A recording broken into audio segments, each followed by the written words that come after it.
để bố ở chạy tuấn đủ nha. nhoi rong trà này sẽ đợi nó không nói dụ tân tộc câu nó nữa chỉ lừa câu ở tân tộc câu dụ mua chỉ lừa anh đây chỉ lừa cho một câu oi tân tùng đã sẽ cá cờ và tàu cá cờ ít ở rau sữa cay nữa cá hình cá tầm lên cho màu nó chỉ lừa câu này cá cờ nó luôn là tân tùng nữa bây tụi mình nhận thấy nó vô là ô tân tộc có bên nào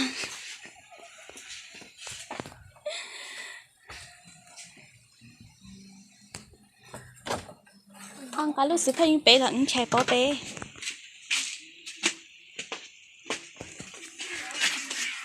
tụi nó lúc bé lì nữa đấy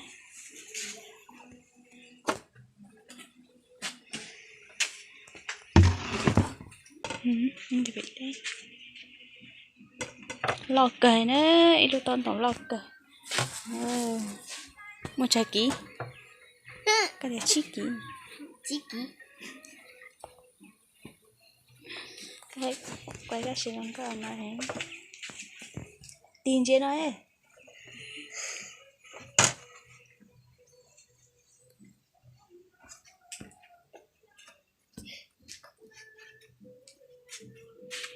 nhiều oi nè nhiều mới chạy ôn nói rồi nè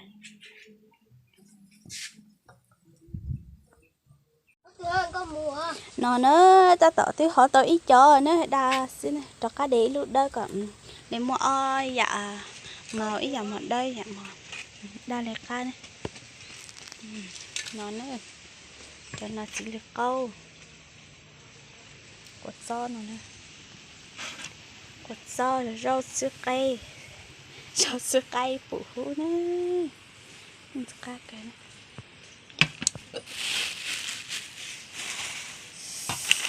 này mới 19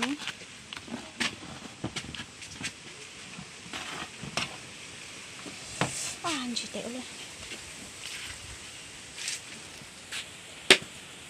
chị nó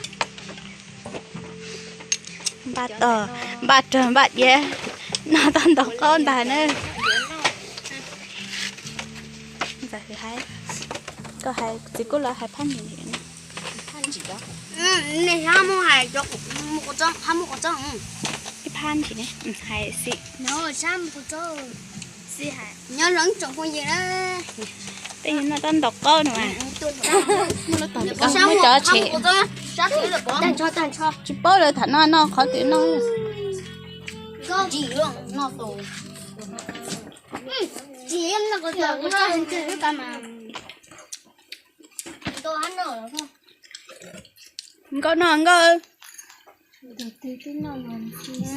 cá cười nó trồng hoa nhiều đó số lên nó cá cười nữa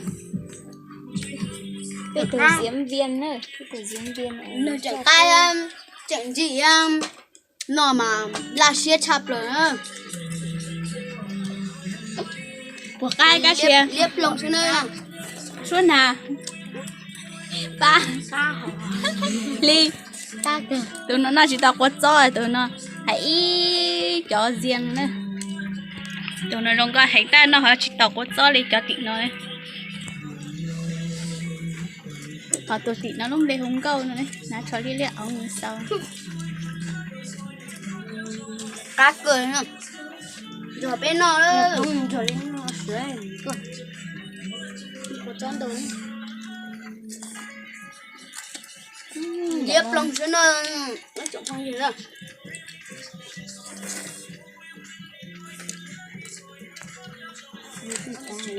bông họ à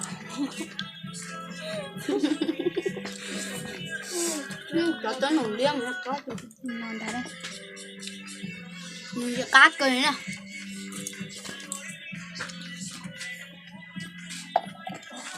hai chân xí được không được con chỉ ngon một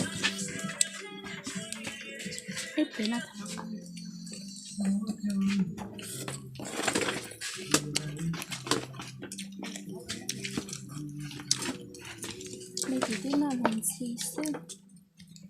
Diệt phát cơ nha. Diệt phát cơ. Từ bao giờ sao hả? Cậu ớt.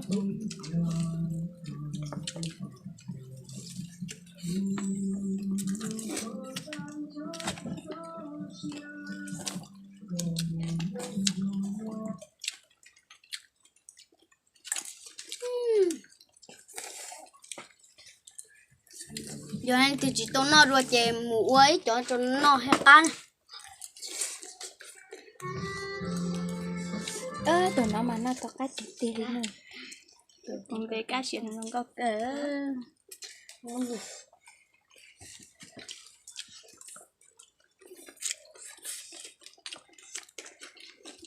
Cái này cảnh nè.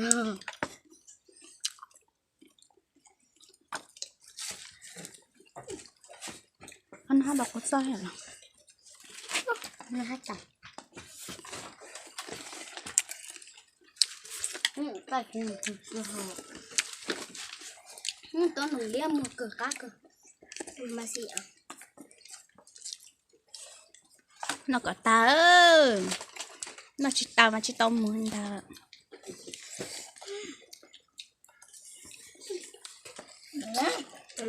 Mình rồi thấy được. Cái gì nghĩ nó hết. Biết cái mình to à.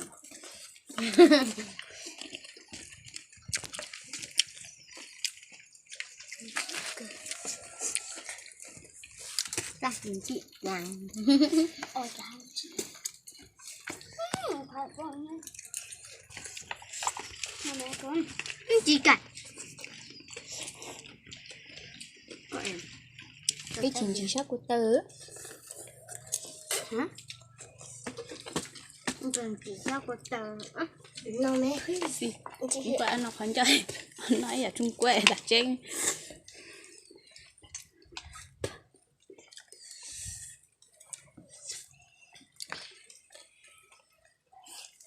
cái này thì to.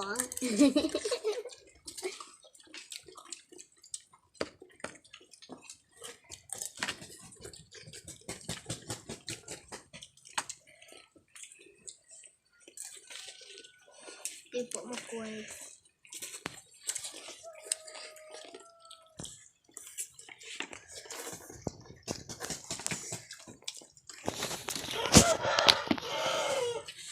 Trong gì non đá